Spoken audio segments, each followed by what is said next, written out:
Yo, everybody, it's 2024. Welcome to a brand new episode of Techish. It's Abadesi from Hustle Crew and my other half, Michael from Pocket. Let's go. That's my radio voice, by the way. Very professional. So you know what? So like last episode, we talked about layoffs, we talked about DEI. One more topic on DEI I want to speak to you about. Yo. So I've seen a trend, and you've noticed this as well, of founders who were working in the kind of DEI space, or their product was kind of DEI related in a sense where it's focused on empowering certain communities, historically marginalized groups, historically marginalized groups, or it's a women-centric product, or it's a black person-centric product. Yeah, they're doing a quick pivot. Lord. Pivots. All of a sudden, you got on a Tell me website about it. and there's not a thing. But listen, can you blame founders from pivoting in an environment? No, you can't, because listen, there's legal ramifications now. There's lawsuits up the wazoo. Companies have been sued. Fearless Fund, the black owned VC fund that was targeting black women entrepreneurs, they've been sued. And it's got everyone spooked. So I mean, I'll let you say, what's your lives matter? Basically, yeah. People in tech. What's your thoughts on this? There's two levels to it. And I'm just going to start, like, honestly, speaking from the heart. Speak. Because when I first started Hustle Crew in like summer 2016, it came from a really difficult place. I quit this toxic startup. I was the only black employee there. I was feeling super disillusioned with the industry because, you know, I couldn't get another job because they didn't want to give me references because they said I called them racist and sexist and all these kinds of things. And like, I felt like I was just speaking my truth, and that had made me a villain somehow. And I felt so lonely. And I started this community, and literally the first meetup was just a bunch of women. And then it grew into like guys, like black guys, like LGBT plus. There were so many people who were like, Abadesi, I know exactly what you mean. It's been so lonely. I felt so isolated, and I'm so glad we have this space now.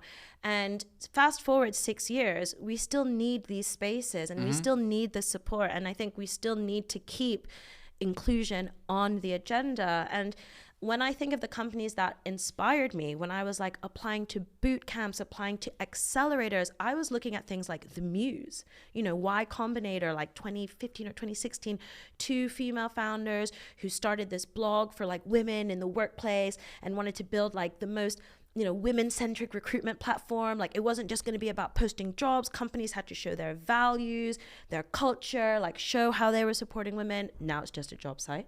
Interesting. So they pivoted. The Muse has pivoted from your perspective. Yeah. It's now just a generic job board. Landit, another one. Black female founder. Again, how do we get women accelerating through the career ladder as quickly as possible? I want women to get board seats. I want women to be in the C-suite.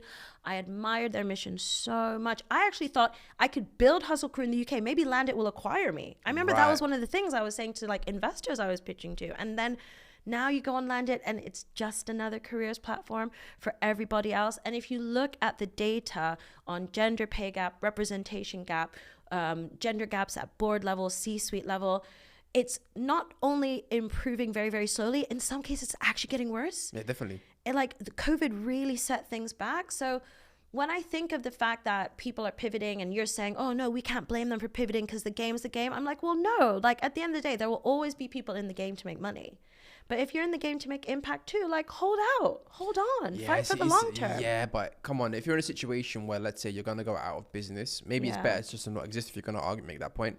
I think Muse is VC backed. I'm not sure if this Landit platform is VC. Yeah. So what do? You've been given money with an expectation of a return. Yeah. You're now in a situation where, you know, the market has basically evaporated, or it's now illegal to have the language that you once used and the emphasis that you once had.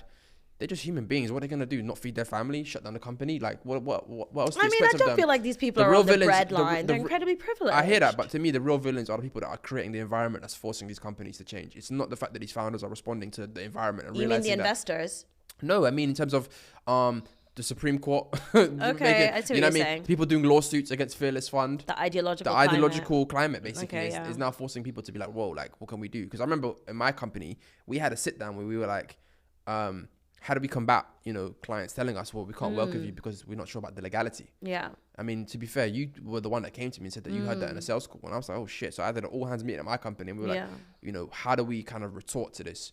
I actually saw a great tweet actually by Nikita Beer. He was talking about something completely separate, but he was saying how you need to have a murder board where basically you put on a whiteboard all of the things that people will say against your product. Wow. So what criticisms can they have? Amazing. What things will they say? And anticipate it. And what do you say back? Because he had an app that essentially was like anonymous polls, but was positivity for high school students. So like, Yeah. you sign up to the app as a high school student. Oh, Was who's that the most? TBH? It was, so this Or is the he one did after? two. He did Yeah. TBH and gas, and he sold both of them, and they both Yeah. crashed and burned after he sold. He basically had the infinite money glitch.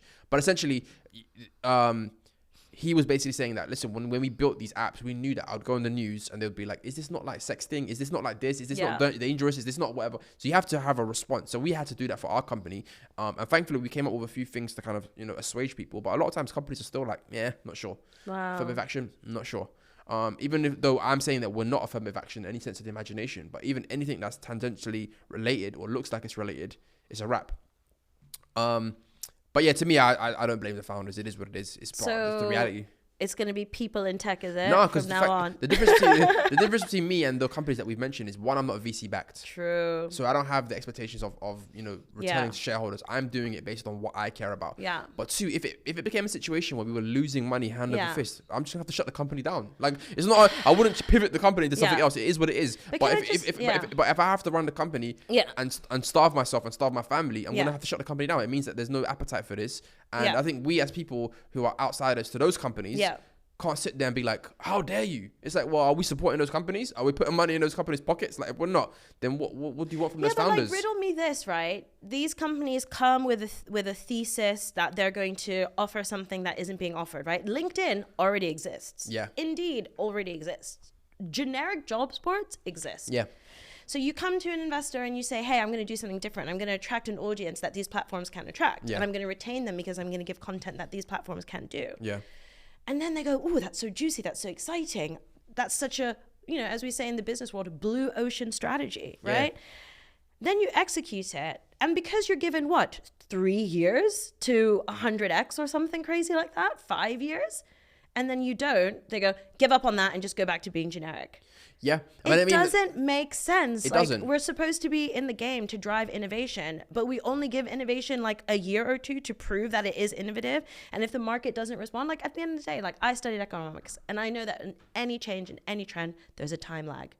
Like it takes time for people to react and it takes time for you to be able to see. But there's a difference between a trend and there's a difference between when a trend has been counteracted by forces that are trying to ban that trend. There's a difference between saying, okay, the trend will come in and people will understand. It's not about that. It's no longer about understanding. That's like a broken political system, and I feel like that's the point I'm making. But imagine you as a founder. Let's say you are the founder of Muse, and let's say you've worked on this for 10 years. Your entire net worth is built into that company. Yeah. Let's say the company's worth 100 million. I don't know. Yeah. So you on paper are worth 50 million. Are you shutting it down? Are you saying, or maybe we've got to try and survive somehow, and maybe we'll still do some good work? Yeah. And when we're talking to customers, we'll be like, listen, we can't say, this is what this platform is for. It's for women only, but we are women centric. That's what most people will do. It's what I said last episode about incentives. Most people are going to sit here and say, as a non-founder in that situation, and say, oh, this is terrible, shut them down, how dare you. But the reality is, if you're in that shoe, and this is your baby for 10 years, and your entire net worth is wrapped up in this, you're going to do what you're going to do to survive. Why do so many men still hate women? I'm sorry. No, but like, why? It's like, we can't have nice things. So I want to ask you, so you sent me an article that was kind of, I found it funny, but obviously you might find it a bit more depressing. So about these dudes who had like some sort of property business. Subletting business. Yeah. They raised like a bunch of VC money. Kiwi. Yeah, in New Zealand. And now they're pivoting to like a girls club in New York. It's like 5 dudes running it. So Kiwi started this subletting business in New Zealand. Yeah. Shut down in that market. Moved to Sydney. Tried to make it happen there again. Shut down in that market. Landed in New York. Going to try and make it work there. Then hired their first woman employee. And for the first time in their lives, apparently, realized the female perspective, which is a lot of women move to New York with big dreams, to make the most out of the city, but they're not actually thriving in the city of their dreams. They end up just surviving. And apparently this first female employee that they've hired opened their eyes to the realities of the struggles that women face, and they now feel the need to pivot and focus on creating, women's only spaces. They've also raised, millions in doing this. And of course, everyone's annoyed because there are already a lot of amazing women doing this work. If I think of companies I've invested in, like Sharmadean Read the Stack World, Emma Bates and DM app, so many women-backed, women-led, women's spaces exist. I don't think we need men to dictate our needs to us or build those solutions for us. This this article I shared you and this argument and frustration, very similar to the frustrations I felt when I put out something on my social media stories the other day saying, can someone recommend an like cycle tracking app, right? Like tracking my hormonal cycle, tracking my periods. And the amount of apps recommended that were like founded by men to me was wild. I mean, like cis men. The big one is, isn't it? Yeah. The main, what's the big one called? Yeah, that's. I think I sent that to you. 2 guys from Belarus. Because I was on LinkedIn and the guy was doing like a blog post about it. I was like, bro, if that was me, I would be keeping it on the low. You would never know that I'm the owner of that app. Do you know what I mean? Like, I'm trying to put my money into black-owned businesses. I'm trying to put my money into women's business. I'm just trying to put my money into historically excluded groups so they can build some generational wealth. But yeah, that girls only situation just angered. It's just so boring by now. It's so predictable, you know, the way that this world of startups moves, where it's like people go to such lengths to ignore what women say, and then as soon as a man says it, it's literally like the most interesting thing that's ever been said. Cut the check. We're going to invest in you. Come on. So what I wanted to ask you, though, is that you mentioned you signed up to Chief, right? So Chief is basically this women's network. It's like expensive, you know, $7,000, $10,000 a year, basically, right? And it's meant to be like this private elite network of women executives. Exactly, right.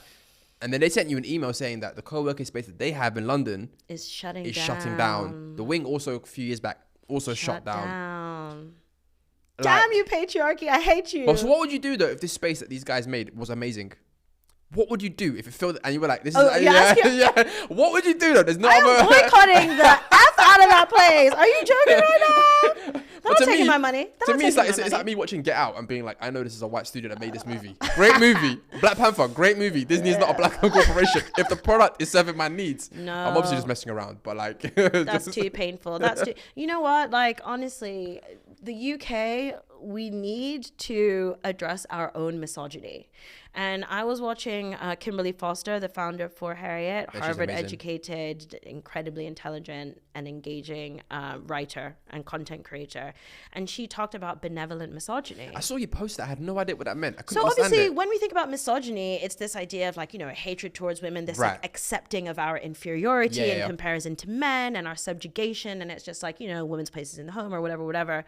But she said that benevolent misogyny is actually more toxic because it's a kindness towards women. Like, oh, I love women, I respect women, but deep down inside, but you're not my equal.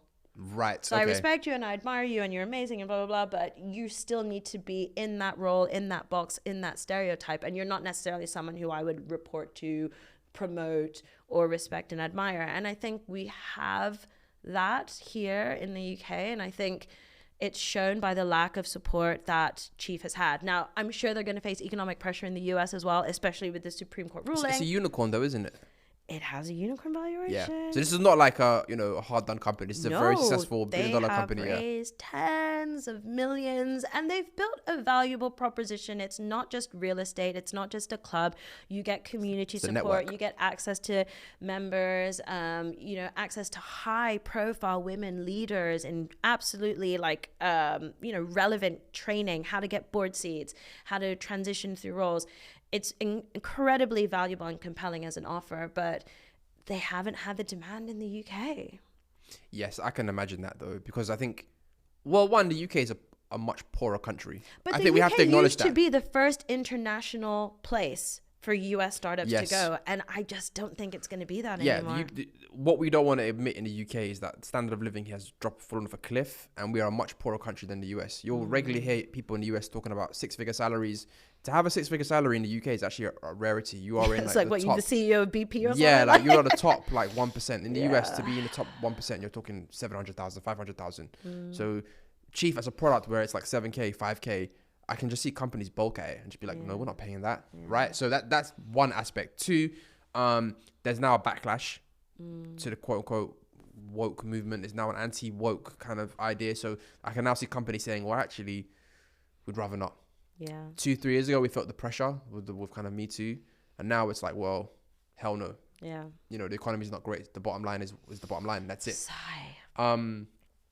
Yeah, it's a net loss for women. It's a net loss for working women. We need these things. We need to close the gender pay gap. We need to close the leadership gap. I'm not even going to make the business case for inclusion. Like, come on, it's 2024. Like, we all know the script. We can all do better. It is a real loss. It's a shame. You know what though? When we were away, they have got Diddy hemmed up. P Diddy, Love, aka Brother Love. It's looking like the consequences of his actions have followed him. So for a long time, catching up. He was with Cassie, and then she's, you know, they broke up and she went and married. Yeah, he's her got trainer. a long way to go. Yeah, oh my god.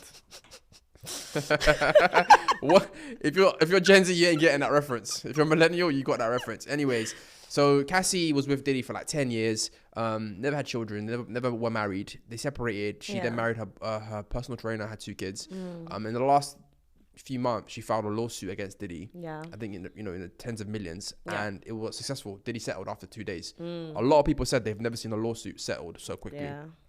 I think I haven't looked into this, but I've heard lawyers say that part of the reason why her lawsuit was so clever was that she sued his company because she was an employee of his company as an artist. Wow. And that actually a lot of companies have a sort of insurance where essentially like if you're being sued for these sort of accusations, it's just triggered, it's automatic payout. Yeah.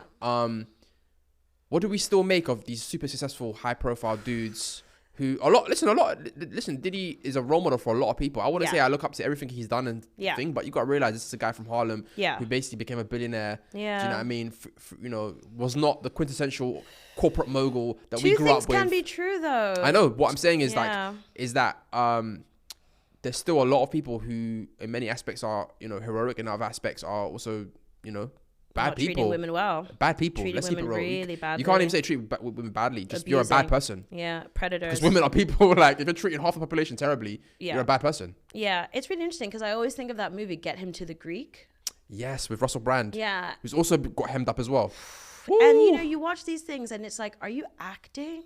Or is that just you? I think he was cast because it's similar to him. Like, and it's like you rewatch these things knowing what you know now about people's abuses and, harassment of women and violence against women, like literal sexual violence against women. It's so harrowing. It's so deeply, deeply dark and disturbing. And then you start to realize like how normalized violence against women is. There's like very, very small ways in which it happens. You can just look at the comments of some of the videos that I post on Instagram and TikTok where people are like, who asked you? I mean, check the comments on this clip. If this is on TikTok, you'll see. These micro versions of violence. And like, I'm literally just like a person on the internet. Like, I'm not even that relevant. And then you think about men with actual power and money and entourages and teams, and they get what they want. And we've created a world where there are usually very few consequences for getting what you want. So I don't know, I don't know if there will ever not be these kinds of stories. You know what I mean? Like, I don't think there will ever be a version of the world where there's someone powerful who hasn't abused their power. Right. It just seems to be the way that we go with the minds and the bodies that we've given and the society that we've created. Like, to your point, you talk a lot about people being incentivized by their own interests. Yeah. And I think what happens with a lot of powerful people like that is that they become surrounded by sycophants, right? Acolytes, yes people. Yeah. And when they say like, do this, do that, because as I understand it, some of the abuse that Cassie faced happened in front of his entourage. Employees, basically. So people, there were witnesses to this, and no one came to her defense in those moments. She suffered in silence, and she dealt with that. And I think that's so disturbing to me because it shows that there are people who put their morality to one side and said, well, he pays my check, so there's nothing that I'm going to do. And, I pray that I would never be that person. The yes person or yes men phenomenon is interesting because sometimes even when it's the demise of the person in question, people will still just like clap you along. So like there was... People will defend it. People will defend what I mean though. So for example, like there was what was that guy's name? The CEO of Tony Hsieh, CEO of Zappos, who he since passed away, died by suicide. And I think he was surrounded by yes people as he was slowly kind of destroying himself with abuses and substances abuse and whatever.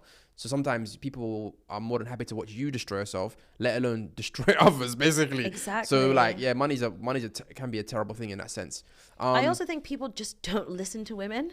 Yeah. It's like going back to that girls only story. It's like, I can't even imagine how many times I've said the same thing, and like someone will hear it on this episode and be like, wow, I never knew that. I've already said it, y'all. Like I've said these things before.